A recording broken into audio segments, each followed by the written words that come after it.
Hello friends, आपका हमारे YouTube channel big learning platform पे करंट अफेयर्स की क्लास में स्वागत है। तो ये यूपी पीसीएस बैच के लिए करंट अफेयर्स पढ़ाया जा रहा है, उसी की ये नेक्स्ट क्लास है। तो चलिए आज के करंट अफेयर्स पे हम लोग चर्चा करते हैं।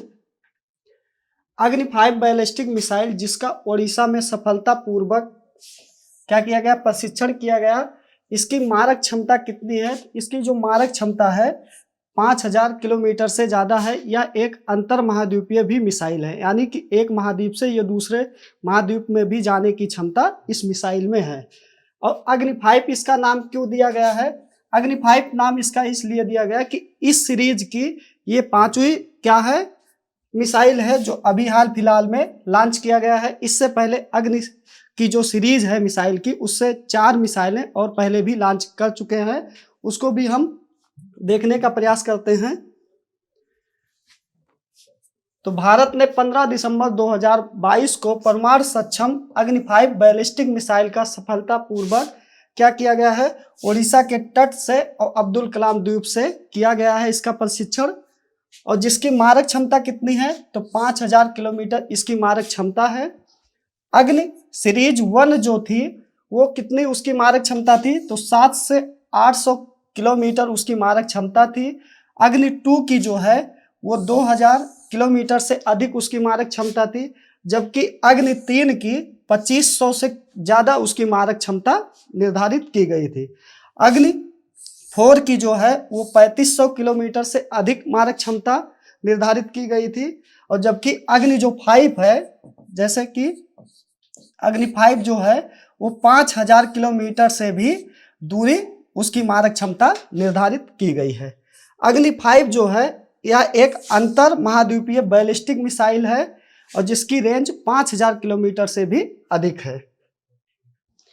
एकीकृत निर्देशित मिसाइल विकास जो कार्यक्रम कब स्टार्ट किया गया था, इसी के तहत 5 मिसाइलों के निर्माण की बात की गई थी। कब से? वर्ष 1983 में इसको शुरू किया गया है।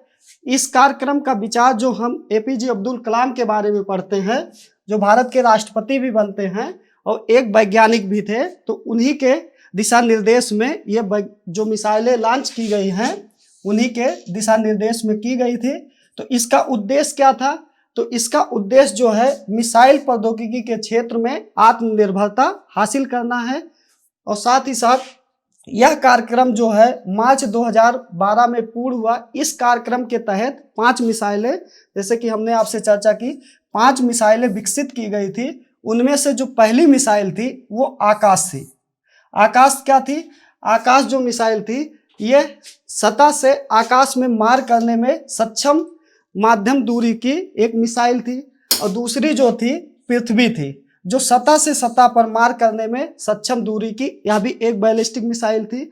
और त्रिशूल जो थी वो सतह से आकाश में मार करने वाली सक्षम कम दूरी की क्या थी, मिसाइल थी।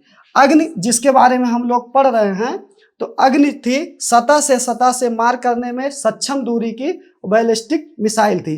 और इसी में क्या किया गया था, इसकी 5 मिसाइलों का अभी तक सफलतापूर्वक प्रशिक्षण किया जा चुका है। और साथ ही साथ जो आखिरी थी, जिसे हम नाग के नाम से जानते हैं, ये तीसरी पीढ़ी की टैंक भेदी मिसाइल थी। नेक्स्ट क्वेश्चन पे चलते हैं। हाल ही में किस देश ने दुनिया में पहली बार सेटकॉम स्पेक्ट्रम की नीलामी करने की घोषणा की गई है? तो भारत देश के द्वारा अभी इसकी नीलामी की घोषणा की गई है सेटकॉम स्पेक्ट्रम की। भारत देश के द्वारा अभी मित्रों का एक समूह नाम का एक संगठन सृजित किया गया है, जो भारत है उसका संस्थापक सदस्यों में से भी एक है। तो उसको भी देखने का प्रयास करते हैं। मित्रों का जो समूह है, स्थापना कब होती है? तो 15 दिसंबर 2022 को इसकी स्थापना होती है। और पूरा नाम क्या है? तो पूरा नाम इसका है group of friends to promote accountability for crime against peacekeepers, इसका नाम रखा गया है। और सह अध्यक्ष देशों में कौन कौन है?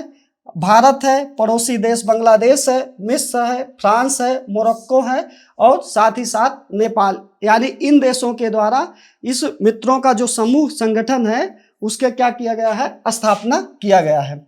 इसमें सभी इच्छुक सदस्यों और राज्यों और संयुक्त राष्ट्र के भागीदारियों को, यानी कि इसमें विश्व के जितने भी देश हैं इसमें वो शामिल हो सकते हैं और संयुक्त राष्ट्र के जितने भी देश हैं वो भी इसमें अपनी इच्छाओं के अनुरूप इसमें शामिल हो सकते हैं।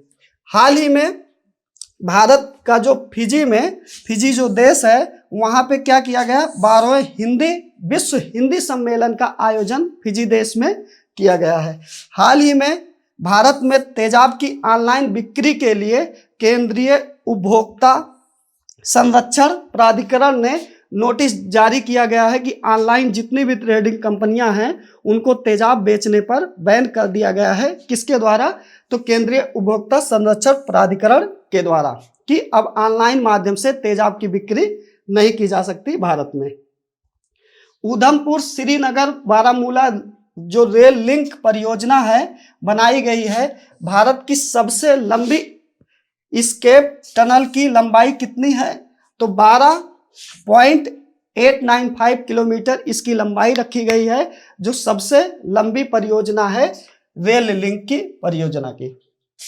अभी इसको कहा, उधमपुर श्रीनगर बारामूला जो रेल लिंक है जिसे हम USBRL के नाम से भी हम जानते हैं। परियोजनाओं के कटरा जो जम्मू में बनिहाल खंड के खारी और बनिहाल स्टेशनों के बीच भारतीय रेलवे की सबसे लंबी क्या की गई है, सुरंग बनाई गई है, जो 12.75 किलोमीटर और T49 एस्केप स्केल की क्या की गई है, इसको सफलता मिली है अभी इसको बनाने में परियोजना को।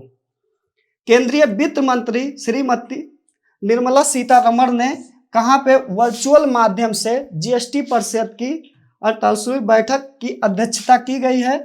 वर्चुअल का माध्यम यह है कि आभासी रूप से ऑनलाइन माध्यम से इसकी बैठक अभी की गई है। 48वीं जो बैठक हुई जीएसटी की, तो वो कहाँ पे की गई है, तो नई दिल्ली में राजधानी में की गई है इसकी बैठक। जल शक्ति मंत्रालय ने अभी हाल ही फिलहाल में 15 से 17 दिसंबर तक 7वें इंडिया वाटर इम्पैक्ट समिट का भी आयोजन कहाँ किया गया है, ये भी नई दिल्ली में किया गया है। नई दिल्ली जो है 59वें एशिया पैसिफिक ब्रॉडकास्टिंग यूनियन, जिसे हम ABU के नाम से भी जानते हैं, कि महासभा ने 2022 की भी मेजबानी कहाँ की गई है, तो वो भी नई दिल्ली में की गई है।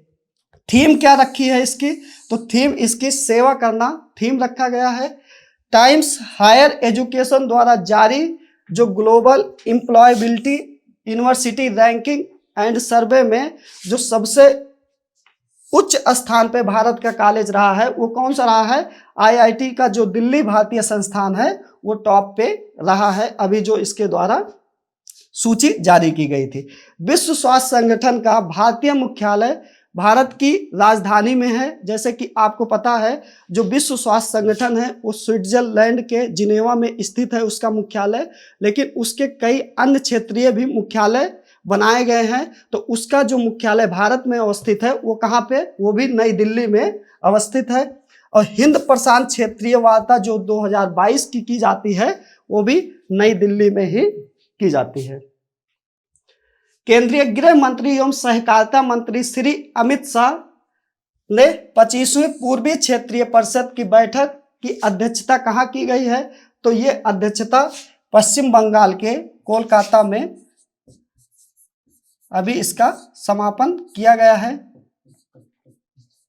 तो ये कौन सी बैठक है, तो ये 25वीं बैठक है और भारतीय गृह मंत्री के द्वारा ये बैठक की जाती है। गृह मंत्री एवं सहकारिता मंत्री अमित शाह ने कोलकाता में 25वीं पूर्वी क्षेत्रीय परिषद बैठक की अध्यक्षता की है। बैठक में कौन कौन से, पश्चिम बंगाल, झारखंड के मुख्यमंत्री, साथ ही साथ बिहार के उप मुख्यमंत्री और उड़ीसा के मंत्रियों सहित केंद्रीय गृह मंत्री और साथ ही साथ परिषद के अंतर्गत आने वाले राज्यों के वरिष्ठ अधिकारियों की उपस्थिति में 25वीं पूर्वी क्षेत्रीय बैठक का आयोजन किया गया था। 19 दिसंबर 2022 को सुशासन सप्ताह प्रशासन गांव की ओर 2022 अभियान का उद्घाटन कौन करेगा, तो केंद्रीय मंत्री जो हैं डॉक्टर जितेंद्र सिंह के द्वारा अभी ये सप्ताह का यानी सुशासन सप्ताह का आयोजन किया गया है, जो प्रशासन गांव की ओर किया गया है ये केंद्रीय मंत्री डॉक्टर जितेंद्र सिंह के द्वारा किया गया है। प्रशासन गांव की ओर 19 से 25 दिसंबर 2022 तक सुशासन सप्ताह के दौरान और लोक शिकायतों के निवारण और सेवा प्रदायगी में सुधार के लिए क्या एक राष्ट्रव्यापी अभियान है जो भारत सरकार के द्वारा शुरू किया जा रहा है। 6 जनवरी 2023 से वैज्ञानिक और औद्योगिक अनुसंधान परिषद, जिसे हम क्या CSIR के नाम से भी हम जानते हैं, के देशव्यापी अभियान एक सप्ताह एक प्रयोगशाला शुरू करने की घोषणा किसने की है? तो ये भी केंद्रीय मंत्री डॉक्टर जितेंद्र सिंह के द्वारा किया गया है। तो जो अभी CSIR के जो महानिर्देशक हैं वो कौन है?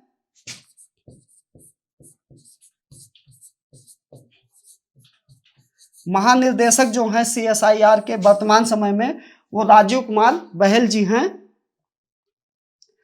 इंडिया एनर्जी वीक 2023 के पहले संस्करण का पूर्वावलोकन कार्यक्रम आयोजित किया गया है। तो ये बेंगलुरु में इसका अभी आयोजन किया गया है। बेंगलुरु के बेंगलुरु पैलेस में भारत के प्रमुख ऊर्जा कार्यक्रम, जिसे हम क्या इंडिया एनर्जी वीक 2023 के नाम से जानते हैं, जो IEEW 2023 के नाम से पहले संस्करण का पूर्वावलोकन कार्यक्रम आयोजित किया गया है। कहाँ पे? तो बेंगलुरु में किया गया है। और ये ऊर्जा का प्रमुख कार्यक्रम है जो वर्ष 2023 को इंगित करता है। और पेट्रोलियम एवं प्राकृतिक गैस, आवास एवं शहरी कार्य मंत्रालय के मंत्री श्री हरदीप एस पुरी ने इस पूर्वावलोकन कार्यक्रम का उद्घाटन किया गया है उनके द्वारा। इस पूर्वावलोकन कार्यक्रम में ग्लोबल एनर्जी मेजर्स के प्रतिनिधियों और साथ ही साथ अंतरराष्ट्रीय राजनयिक समुदाय के सदस्यों, ऊर्जा और सूचना प्रौद्योगिकी और साथ ही साथ वित्तीय कंपनियों सहित कर्नाटक की अग्रणी भारतीय कंपनियों ने भी इसमें यानी इंडिया एनर्जी वीक में अपना पार्टिसिपेशन किया है। कर्नाटक के माननीय मुख्यमंत्री श्री बसवराव बोमरई इस अवसर पर मुख्य अतिथि के रूप में थे, यानी कि इन्हीं के द्वारा उद्घाटन किया गया। संयुक्त राष्ट्र जैव विविधता सम्मेलन COP15 में समीक्षात्मक पूर्व बैठक को कहाँ संबोधित किया गया है? तो ये जो COP है, जिसे हम कॉन्फ्रेंस ऑफ पार्टीज के नाम से जानते हैं, ये विभिन्न जो बड़ी बड़ी बैठकें होती हैं हर साल होती हैं। तो जो भी उस साल की बैठकें होती हैं उस साल को उसमें ऐड करके इस तरीके से COP1, COP2, COP3 ये बढ़ता जाता है। तो अभी जो 2022 की क्या की गई है, संयुक्त राष्ट्र की जैव विविधता सम्मेलन COP15 की बैठक कहाँ की गई है? तो कनाडा के मॉन्ट्रियल में की गई है। अभी इसको हम लोग मैप में और कनाडा के बारे में स्थिति देखते हैं कि विश्व में इसकी स्थिति क्या है। अमेरिका की जो राजधानी क्या है? वाशिंगटन DC है। ब्राजील की ब्रासीलिया है। और कतर की राजधानी क्या है? दोहा है। मैप में हम स्थिति देखते हैं कि श्री भूपेंद्र यादव ने कनाडा के मॉन्ट्रियल में संयुक्त राष्ट्र जैव विविधता सम्मेलन COP15 में समीक्षात्मक पूर्व बैठक को संबोधित किया गया है। किसके द्वारा? श्री भूपेंद्र यादव के द्वारा, जो कनाडा के एक मॉन्ट्रियल शहर में है। इसकी अवस्थिति देखते हैं कि कहाँ पे है ये देश। तो ये है कनाडा देश जो है, और ये है उसका जहाँ पे ये बैठक हुई है संयुक्त राष्ट्र की जैव विविधता का कार्यक्रम की COP15 के नाम से जिसे हम जानते हैं। तो यही वो शहर है जहाँ पे ये बैठक की गई है। कनाडा देश की राजधानी क्या है? तो ओटावा इसकी क्या है? राजधानी है। और यहाँ पे आप हडसन की जल संधि देख रहे हैं। जल संधियाँ क्या होती हैं? जो दो छोटी छोटी जलराशियों को जोड़ने का जो काम करती हैं वो जल संधियों के माध्यम से करती हैं। तो हडसन की जो जल संधि है वो किन दो जल स्थानों को जोड़ने का काम कर रही हैं, उसको भी देखने का प्रयास करते हैं। तो हडसन की खाड़ी को आप देख पा रहे होंगे मैप में, और साथ ही साथ ये जो क्या है लैब्राडोर सागर है। इन दोनों स्थानों को यानी दोनों जलराशियों को जोड़ने का काम कौन से? तो हडसन की जल संधि के माध्यम से की जा रही है। और साथ ही साथ आप ऊपर मैप में देख पा रहे होंगे, ये है बैफिन की खाड़ी और साथ ही साथ ये है लेब्राडोर सागर, और जिसको जोड़ने का काम कर रही है ये डेविस की जल संधि।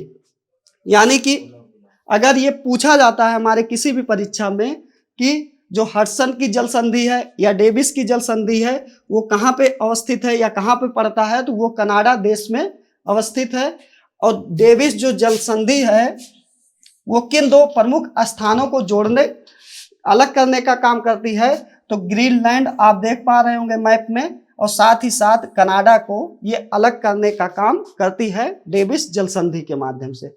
विक्टोरिया आइलैंड के बारे में हम लोग पढ़ते हैं, तो ये भी कनाडा में अवस्थित है, और साथ ही साथ महारानी एलिजाबेथ आइलैंड भी कहाँ पे अवस्थित है, तो ये आपके कनाडा देश में अवस्थित है।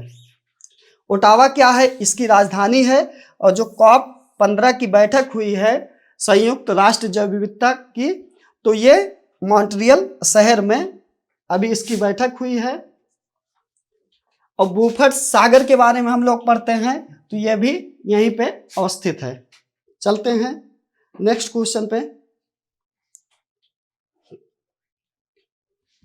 हाल ही में 2032 ओलंपिक आयोजन समिति के CEO के रूप में किसे नियुक्त किया गया है, तो सिंडी हुक को अभी 2032 ओलंपिक आयोजन समिति के क्या किया गया है, इनको CEO नियुक्त किया गया है।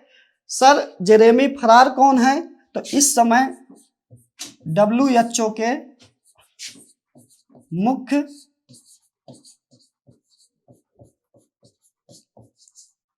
वैज्ञानिक पद पे इनका क्या किया गया है, नियुक्ति की गई है।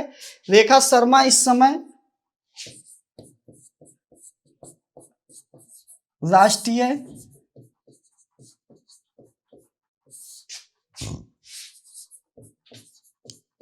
महिला आयोग की क्या है, वर्तमान अध्यक्ष है। और शरत कमल कौन है,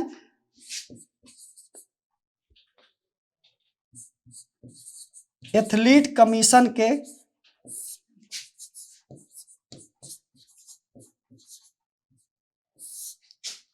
क्या हैं, ये उपाध्यक्ष हैं। तो हाल ही में जो 2032 ओलंपिक आयोजन समिति का जो CEO बनाया गया है वो सिंडी हुक को बनाया गया है। सर जेरेमी फरार कौन है, तो WHO के मुख्य वैज्ञानिक पद पर अभी इनकी हाल फिलहाल में नियुक्ति की गई है। और रेखा शर्मा राष्ट्रीय महिला आयोग की वर्तमान अध्यक्ष हैं। और शरत कमल इस समय कौन है, तो एथलीट कमीशन के ये अभी वर्तमान में उपाध्यक्ष इनको बनाया गया है। हाल ही में कौन सा देश संयुक्त राष्ट्र महिला समर्थक आयोग से बाहर हुआ है, तो अभी ईरान जो है उसको ये बाहर कर दिया गया है।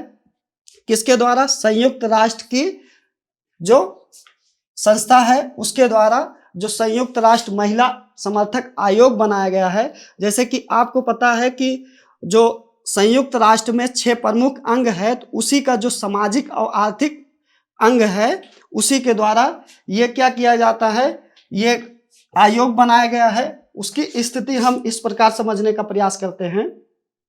यह है संयुक्त राष्ट्र के 6 अंग, उनमें से आर्थिक और सामाजिक परिषद जो है उसी के द्वारा ये क्या किया गया है, जो एक अंग है उसी के तहत ये आयोग स्थापित किया गया है, जो महिलाओं की स्थिति पर अपनी रिपोर्ट पोस्ट करता है। और साथ ही साथ इसकी स्थापना कब होती है, तो स्थापना 21 जून 1946 की स्थापना होती है।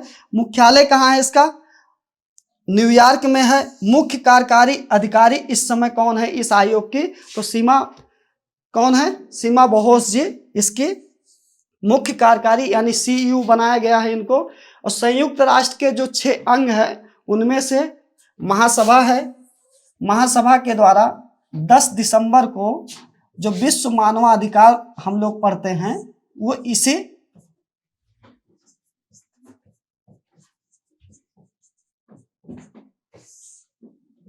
इसी संयुक्त राष्ट्र के एक अंग यानी महासभा के द्वारा मनाया जाता है, जो 10 दिसंबर को प्रतिवर्ष मनाया जाता है। सुरक्षा परिषद है और आर्थिक और सामाजिक परिषद है, उसके बाद ट्रस्टीशिप परिषद है और सचिवालय है और अंतर्राष्ट्रीय न्यायालय है। अंतर्राष्ट्रीय न्यायालय का जो क्या है मुख्यालय कहाँ है, वो नीदरलैंड के हेग में अवस्थित है। और अन्य जो पांचों संस्थाएं हैं यानी कि महासभा है, सुरक्षा परिषद है, आर्थिक और सामाजिक परिषद है और ट्रस्टीशिप शिल्प और साथ ही साथ सचिवालय जो है ये क्या है, इसका जो मुख्यालय है वो न्यूयॉर्क में अवस्थित है यानी अमेरिका में। ईरान की स्थिति जो है मैप में हम लोग देखने का प्रयास करते हैं।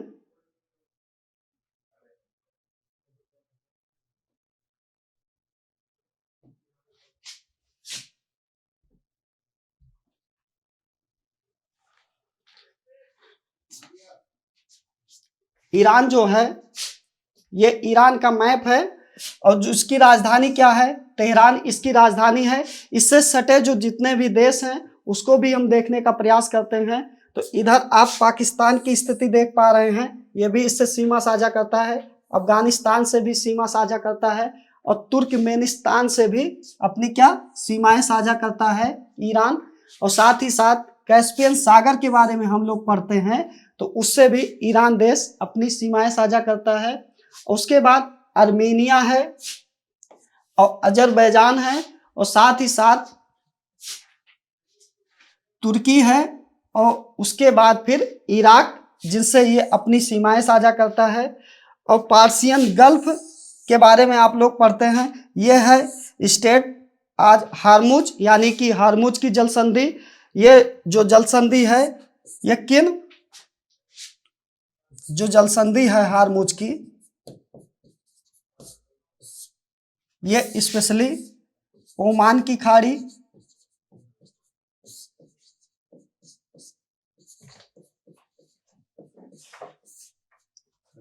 और फारस की खाड़ी से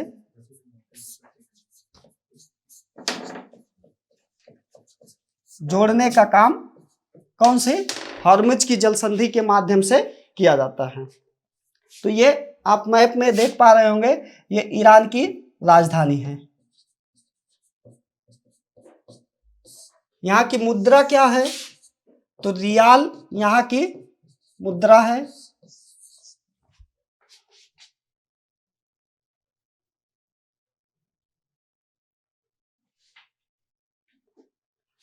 हाल ही में किस राज्य सरकार ने ओपन एयर संग्रहालय विकसित करने की घोषणा की गई है, तो कर्नाटक राज्य के द्वारा अभी ओपन एयर संग्रहालय विकसित करने की घोषणा की गई है कर्नाटक राज्य के द्वारा। चर्चा में रहा कडाइकेकाइल परिसर उत्सव भी कर्नाटक राज्य के द्वारा मनाया गया। कर्नाटक हाल ही में किस राज्य के मुख्यमंत्री जो हैं वो 6 हाईटेक शहरों की घोषणा भी कर्नाटक सरकार के द्वारा की गई है। और प्रधानमंत्री मोदी बेंगलुरु में केम्पेगौड़ा की 108 फीट की ऊंची प्रतिमा का अनावरण भी किया गया है प्रधानमंत्री के द्वारा। और कर्नाटक सरकार ने स्कूली छात्रों के लिए प्रतिदिन 10 मिनट का योग भी अनिवार्य किया गया है कर्नाटक सरकार के द्वारा।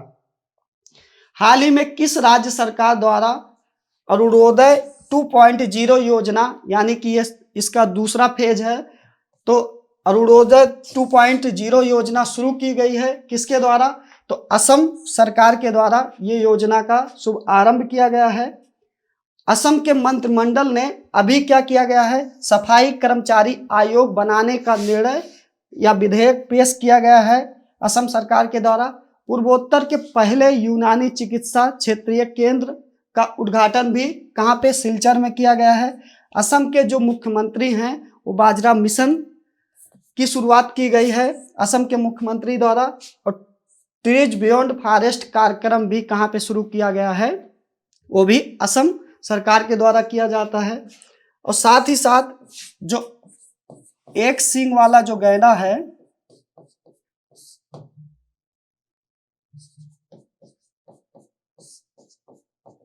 ये कहाँ पाया जाता है, ये भी असम के काजीरंगा नेशनल पार्क में पाया जाता है।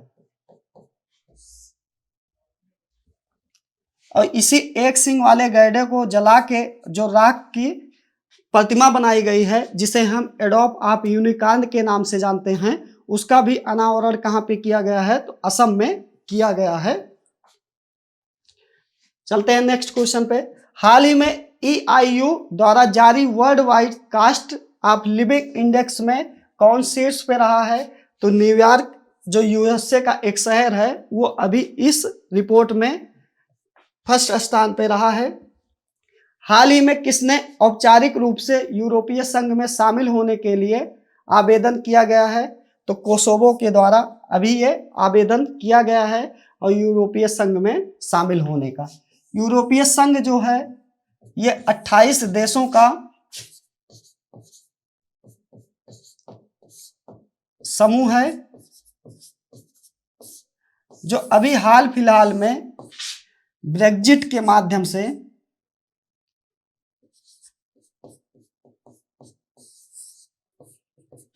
से इसमें से ब्रिटेन को अलग कर दिया गया है। यानी कि अब टोटल इसमें कितने देश हैं? तो 27 देश हैं जो ब्रेग्जिट के माध्यम से एक देश को अलग किया गया है, ब्रिटेन को। तो अभी इसी संघ में शामिल होने की जो बात की गई है वो कोसोवो के द्वारा की गई है। हाल ही में जो फुटबॉल का वर्ल्ड कप हॉकी का जो हो रहा है उड़ीसा में मेंस का, वो कहाँ पे 2023 का जो आधिकारिक भागीदार कौन बना है? तो टाटा स्टील के द्वारा उसको अपना आधिकारिक भागीदार अभी 2023 के लिए इसको बनाया गया है। हाल ही में किस देश की राजधानी ने 2025 के बाद बनने वाले नए घरों के लिए सोलर पैनल को अनिवार्य बनाया है? तो जापान देश के द्वारा अभी ये किया गया है कि अब जो जापान में नए घर बनेंगे तो उसकी छत पे सोलर पैनल लगाने का निर्णय लिया गया है जापान कंट्री के द्वारा। मालाबार एक्सरसाइज के बारे में जो हम लोग पढ़ते हैं उसको भी अभी हाल फिलहाल में उसका जो आयोजन किया गया था वो जापान में किया गया था। मालाबार जो एक्सरसाइज है वो स्पेशली 4 देशों के द्वारा, जिसमें से आप अमेरिका है, दूसरा जापान है, फिर भारत है, उसके बाद चौथा जो देश है वो ऑस्ट्रेलिया है। इसी को हम लोग क्वाड देशों के नाम से भी जानते हैं। और इसी के द्वारा क्या किया गया है? मालाबार एक्सरसाइज की गई है और वो भी जापान में इसका आयोजन किया गया है। साथ ही साथ जापान ने जो समलैंगिक कपल के लिए क्या किया गया है? एक साझेदारी प्रमाण पत्र योजना को भी शुरू किया गया है। जापान के नुहोन्शी को GI टैग यानी कि जियोग्राफिकल इंडिकेटर पाने के लिए आवेदन किया गया है। किसको? निहांशु को। और जापान में जो गर्भवती महिलाओं पर इससे पहले जो पुनः शादी करने पर प्रतिबंध लगाया गया था वो क्या किया गया है? उसको हटा दिया गया है जापान कंट्री के द्वारा। हाल ही में किस राज्य सरकार ने सिंगापुर के साथ MOU पे हस्ताक्षर किया गया है? तो उत्तर प्रदेश सरकार के द्वारा अभी सिंगापुर देश के साथ क्या किया गया है? MOU साइन किया गया है। उत्तर प्रदेश के पहले डेटा सेंटर का उद्घाटन कहाँ पे? ग्रेटर नोएडा में किया गया है। और उत्तर प्रदेश सरकार ने मथुरा वृंदावन को 2041 तक क्या किया गया है? कार्बन न्यूट्रल बनाने की घोषणा किया गया है। यानी कि उसको पूरी तरीके से वहाँ पे कार्बन उत्सर्जन 0 किया जाएगा। उसके बाद 2023 तक खेलो इंडिया गेम्स की मेजबानी भी किसके द्वारा किया जा रहा है? तो उत्तर प्रदेश के द्वारा किया जा रहा है। उत्तर प्रदेश सरकार ने रामायण और साथ ही साथ महाभारत की सर्किट बनाने का भी निर्णय उत्तर प्रदेश सरकार के द्वारा लिया गया है। उत्तर प्रदेश में स्थित जो रानीपुर का देश का 53वां भारतीय क्या किया गया है? भारतीय रिजर्व टाइगर रिजर्व के रूप में बनाने की घोषणा की गई है। केंद्र सरकार ने उत्तर प्रदेश में तराई हाथी रिजर्व खोलने की भी मंजूरी भारत सरकार के द्वारा उत्तर प्रदेश राज्य को अभी हाल फिलहाल में दिया गया है। हाल ही में किस राज्य सरकार ने सड़क दुर्घटनाओं को कम करने के लिए 15 सूत्रीय क्या किया गया है? रणनीति तैयार किया गया है। तो हरियाणा सरकार के द्वारा अभी सड़क दुर्घटना को रोकने के लिए 15 क्या किया गया है? सूत्रीय रणनीति की तैयार किया गया है। और साथ ही साथ हरियाणा की क्रिकेट बाधित जो दिव्यांग लोग हैं उनके द्वारा T20 चैंपियनशिप की ट्रॉफी भी जीती गई है। हरियाणा के मुख्यमंत्री ने ई उपहार पोर्टल को अभी लॉन्च किया गया और साथ ही साथ डीएम डैशबोर्ड भी लॉन्च किया गया है। हरियाणा सरकार ने पालतू कुत्तों का पंजीकरण भी अनिवार्य कर दिया गया है। इंडियन बायोलॉजिकल डाटा सेंटर का उद्घाटन कहाँ पे, ये भी हरियाणा में किया गया है। India agri business best state award भी हरियाणा सरकार के द्वारा जीता गया है। हरियाणा सरकार ने ट्रॉफी कार्यक्रम को भी लॉन्च किया गया है। अंतर्राष्ट्रीय गीता महोत्सव जो कहाँ पे कुरुक्षेत्र में मनाया जाता है, उसका भी अभी हाल फिलहाल में समापन हुआ है, वो भी कहाँ पे, तो हरियाणा में किया गया। और हरियाणा की जो 48वीं नेशनल जूनियर वॉलीबॉल चैंपियनशिप में क्या किया गया है, स्वर्ण पदक जीता गया है। तो आज की करंट अफेयर्स क्लास यहीं पे समाप्त होती है। आपको हमारा यह वीडियो कैसा लगा कमेंट बॉक्स में अपनी प्रतिक्रिया जरूर दें। इसमें और कुछ सुझाव भी देना हो तो वो भी आप कमेंट करके बता सकते हैं। Thank you, all of you.